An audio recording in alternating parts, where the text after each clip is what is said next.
Good morning, guys. I just wanted to do a bit of a quick in-depth look at the Caulfield Cup field. It is a bit of a strange one this year where it doesn't look overly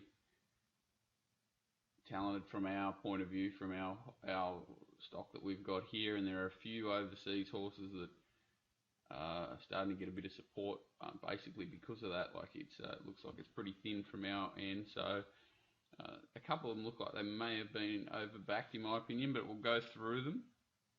We'll go through each runner quickly and see what we can come up with. So the first horse is is Preferment, who's obviously the BMW winner from last year.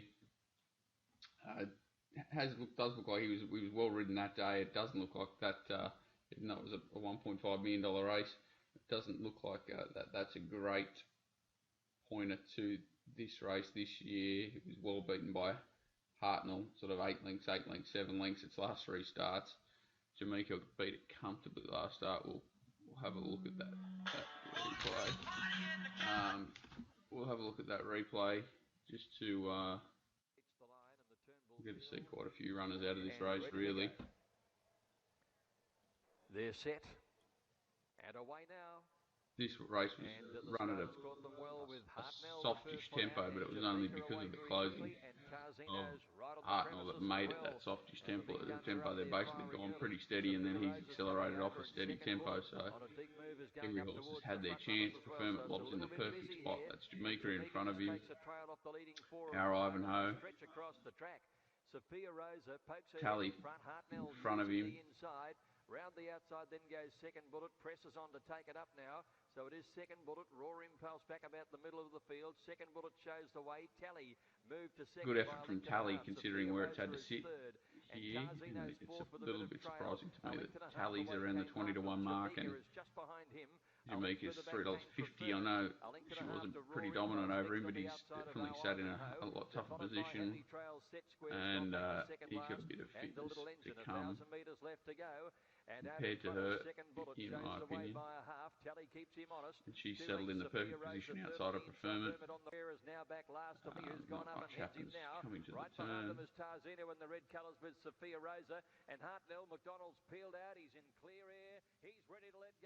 See, Preferment's off the bit, hasn't been held up at any stage.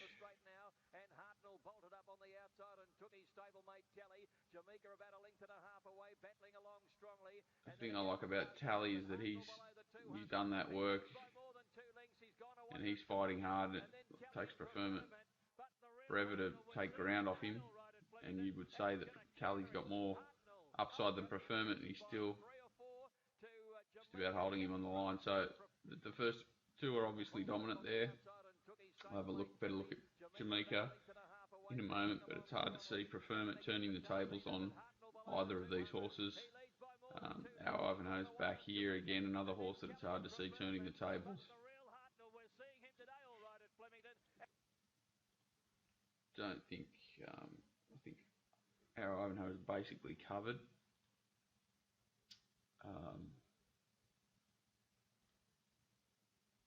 Having a quick look at the internationals. This is through this website, justracing.com.au. They've done a really solid one-page where they've included a few of the YouTube clips. The first horse you want to look at is Exospheric. Newton and Exosphere set to go in the Juddmonte International last up behind Postponed, who's come out and extended mile and a quarter. Come out and won the Arc since. Sorry, Found to come out of this. Has come out and won. Pardon me. Goes alongside him as Postponed settles in 3rd place. Arab Spring racing prominently behind them in 4th. Hawkbill and Muta KF racing together just behind them. Exosphere together with Wings of Desire is next. He's called Exosphere here. Sir Isaac Newton's white cap, and Almodovar brings up the rear, black with the yellow cap, about 10 lengths off the pace, being set here by King Belit. And he cuts back to the inside here. He travels strongly. And then the Eclipse winner Hawkbill racing into 4th place now. Arab Spring running a big one in 5th. Exosphere is next, and Muta KF is now being asked to pick up. So it's beginning to unfold here as they race past. Cuts back to the inside here, which doesn't look like it was the best spot to be. Highland Real, who's come out and run second in the arc.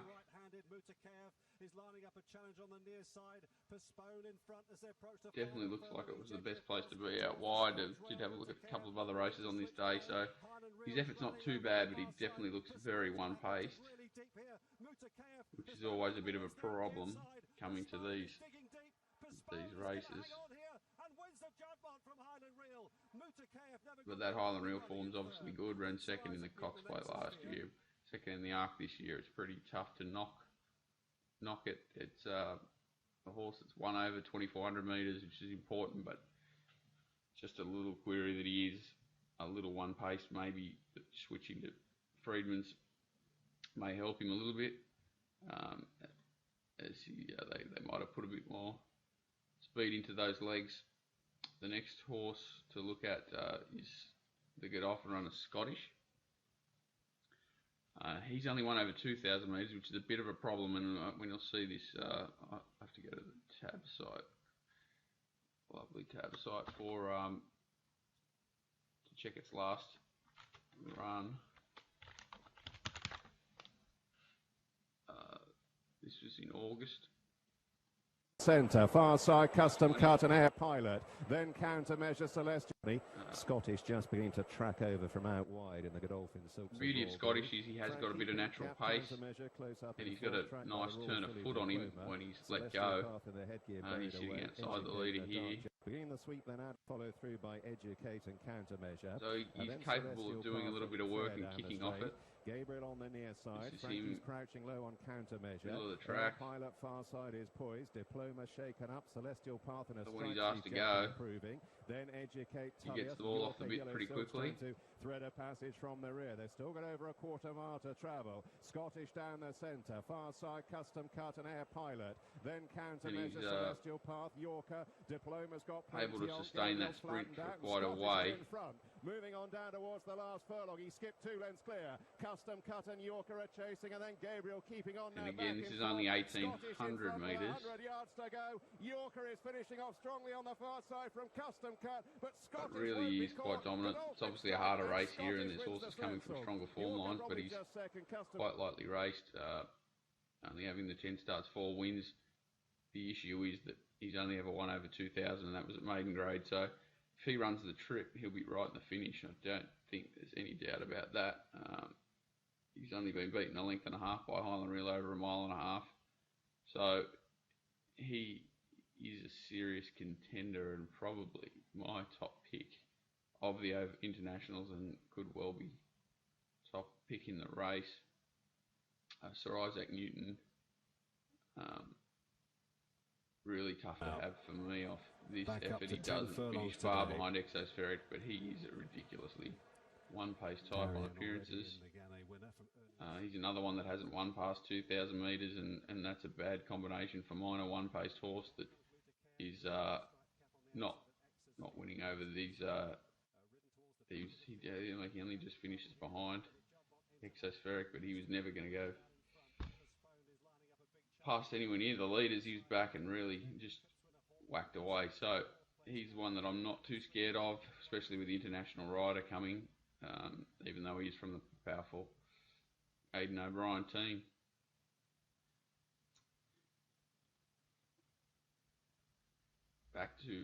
So that's Sir Isaac Newton. So Scottish is definitely the one of the 3. Articus is the other international, with Fanatic already coming out.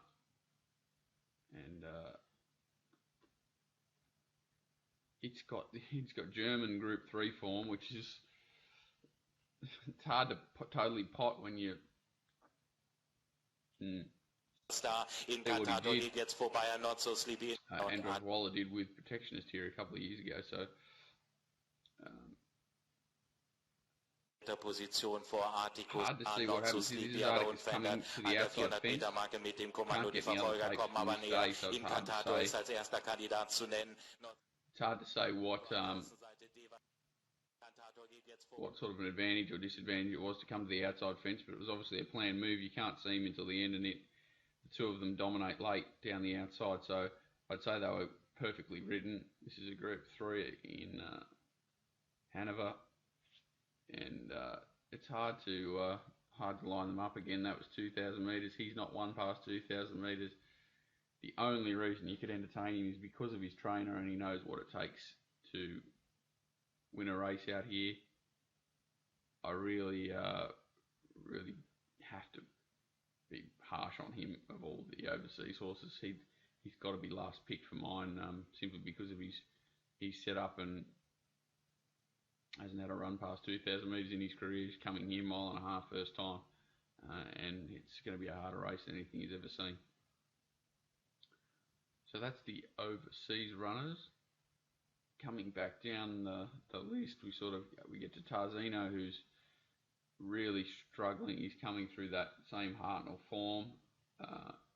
He's really not looking like he's come up this prep, beaten 8, 6, 7.5 and 8, and really never looked himself at any stage.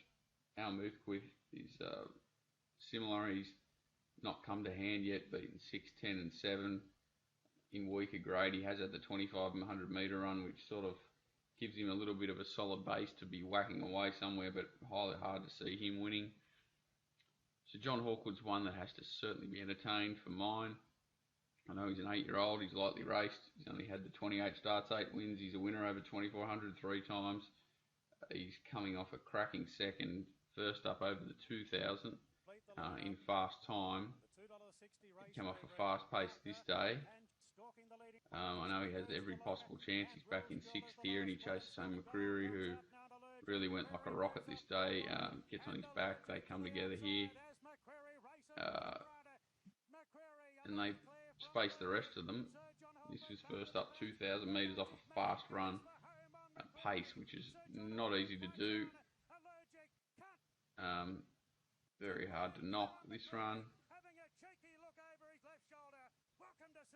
He's strong to the line even though the winner's eased. He then went straight to the Metropolitan Group 1. And again, he had every chance. This time off a slower pace, which is a good sign for mine because he can quicken off a fast or a slow tempo. He's obviously in possibly career best form. And what I like about him here is that he's well ridden by Blake Spriggs, that he's put into the race nice and early. But you can see he stays on the bit longer than anyone else. He puts them away quickly. And he's got full control of the race 300 metres out.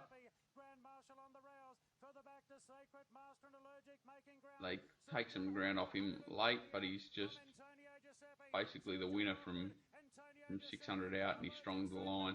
He's not stopping. And it's hard to see him not running well here. I know this is probably harder. Like you're talking, Antonio Giuseppe was coming out of restricted grade. Sacred Master's a 50 to 1 chance in this race. So the horses that chased, he's 20 to 1 chance. The horses that chased him there are probably a step down from these horses, but the horse is flying and he's won comfortably and he's been dominant there. He gets a drop in weight, perfect barrier again. He's going to put himself in the race and he just ticks all the boxes. It's just a matter of whether he's got the quality. Tally we've already been through. He's had the 3 runs back. Did enough first up, solid. Second up, he chased home Royal Rapture, and then last time sat outside the lead on a day that wasn't that easy to do, off a solid tempo, and he just whacked away into third.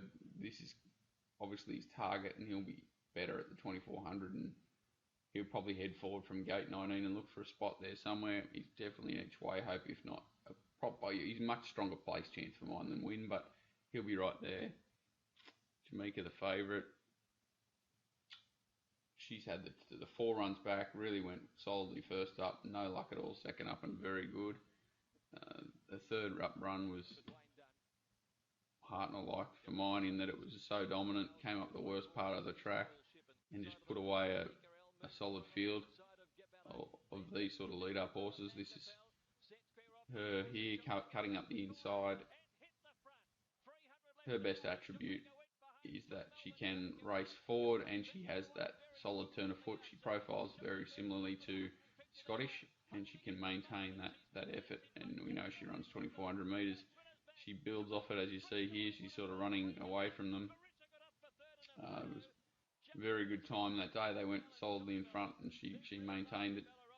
She may have even come back a peg against Hartnell the next start, so that she might have been a little bit flat off that effort. and she possibly could find a little bit more again. We've already seen the replay behind Hartnell, where she was beaten 3 lengths but beat the rest comfortably.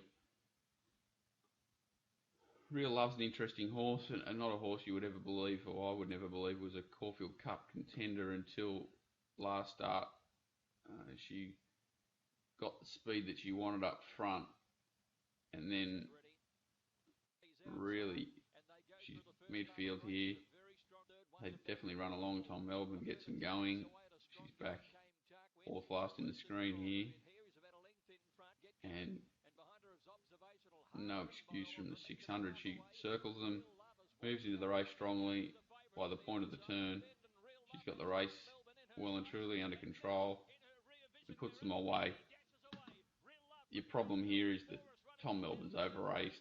Morris is a restricted grade horse that was not well set up for this race, and she's had every chance here and won dominantly, but this is another level up.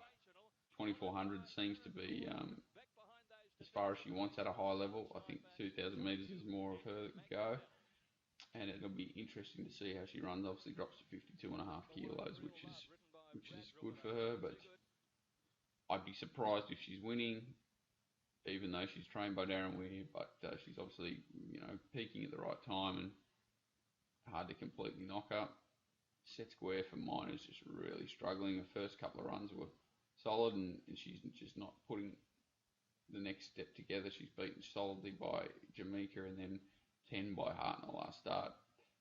I don't know whether she's not running a trip out anymore, because she did look to be building to something fresh, but 708 days since she was last a winner, and that was her Oaks victory, so it's tough to come into her at this stage. Big memories coming out. Sacred Master, the winner of the Newcastle Cup, chased hard in the Metropolitan from way back. Drops to 51.5 from 53, so meets John Hawkwood slightly better at the weights and looks to draw a nice spot in 8 here. Got home really well at the end of that Metrop, and it's probably, if you're going to entertain, which I am, Sir John Hawkwood, you have to entertain Sacred Master. He's definitely from the right stable in Waller to continue to improve, and it's impossible to put the line right through him either. He looks like he's a knockout chance in a race where it doesn't look like there's too much dominant form around, so he's a realistic winning chance for sure. And then it drops right off with Pemberley Go Dreaming, The Little Engine and Venga Mask, all looking like they're well and truly tested and not winning hopes. So for me, the Scottish of the overseas horses and Sir John Hawkwood, the local value, I think tallies in each way hope. Jamaica the one to beat of the Australian horses, but I'm just reluctant to step into her at the short prices. She's obviously going very well, but she was beaten clearly by Hartnell last start, and I just get that feeling that the overseas horses, especially sort of Scottish Exospheric and Sir Isaac Newton to a smaller degree, can bring a little bit of quality here and will step up. They're not here for holidays, and they will test Jamaica in 5-2 in a 20 horse or 18 horse. Caulfield Cup doesn't excite me too much. If it was Hartnell, different story, but she's not. So anyhow, hopefully it's a tough race this year, and hopefully we find the winner and have a bit of luck. So good luck, guys.